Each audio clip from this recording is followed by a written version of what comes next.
Doc, when does a couple start considering IVF? As we know from studies that most couples will achieve a pregnancy after a year, or at least within a year of trying. If after that period they're unsuccessful, they have alternatives. So that is at the point where they have to come to a fertility clinic or and see a fertility specialist.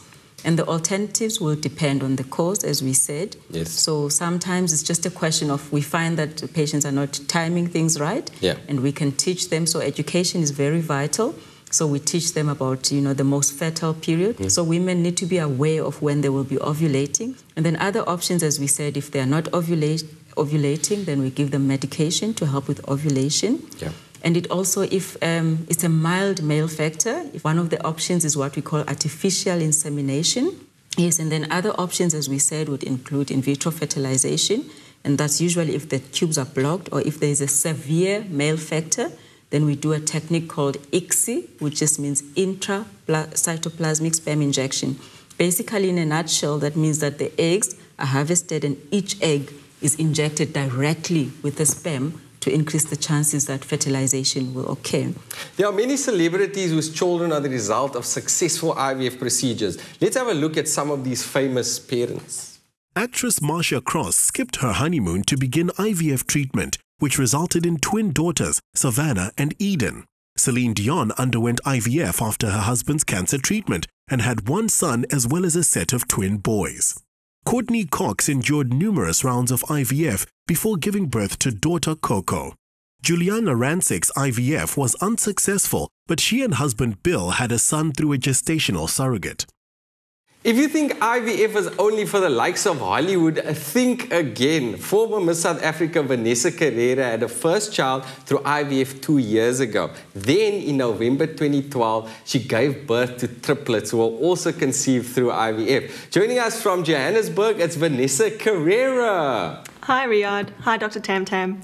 So, Vanessa, you had one child through IVF, a little boy, I understand, and then a couple of years later, you're trying for a girl, and then you were blessed with triplets.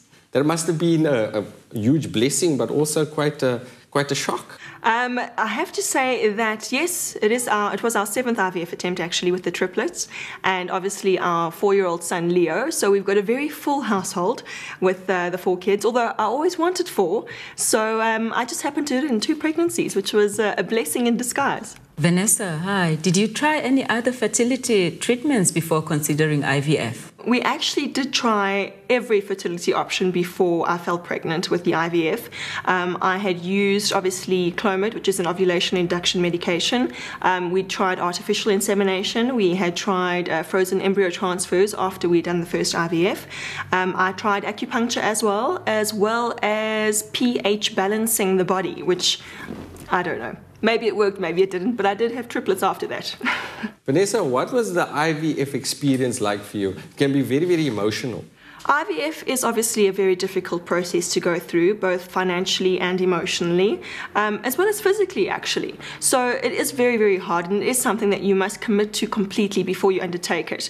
I think it's also important to remember that IVF is not a miracle pregnancy cure as such, that there are no guarantees once you go into fertility treatments. It worked for us, but we had to keep trying. Like I said, I did 7 IVFs in total, and it is very difficult. I think you've got to be in the right frame of mind before you go into it as well, and just be realistic about the outcome. Would you recommend it? I would definitely recommend IVF. If it weren't for IVF, someone like me would never have had children. So for me, it was definitely a life-changing experience. So from me, it gets 2 thumbs up.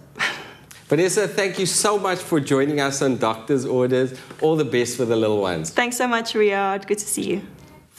So, Tam Tam, also women sometimes have the option of freezing their eggs. Is this happening quite often? Yes, we're starting to see quite a lot of women. I'll tell you why, because women are tending to delay fertility nowadays because of busy careers. Yeah. However, what my experience has been is that women are coming to me too late for egg freezing. Egg freezing is viable really for younger women who still have lots of eggs.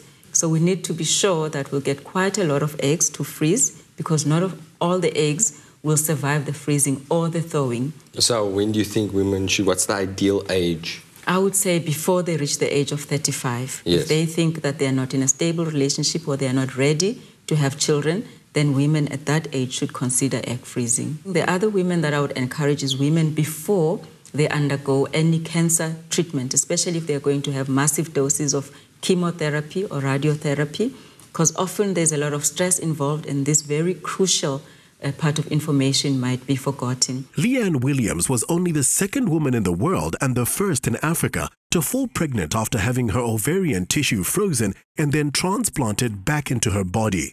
After a happy and healthy pregnancy, Leanne and her husband Ashton welcomed a baby boy a few months ago. Both mom and son are doing well, and the family thanks the amazing reproductive medicine specialists who made their dream a reality. So how do women access information about fertility? Okay, there's quite a lot of websites available nowadays, which is really useful for women. One that I would recommend is a new website, and this can be accessed via www.babygroup.co.za. This website doesn't only inform women about fertility, it helps women with information during the pregnancy, and it also helps with information regarding how to look after your baby up to the age of 4. And of course, they can access us on our website or webpage, which is www.capefertilityclinic.co.za. Thank you, Dr. Tamtam, for sharing your expertise on IVF with us. Thank you very much, Riyad. Thank you for having me on the show.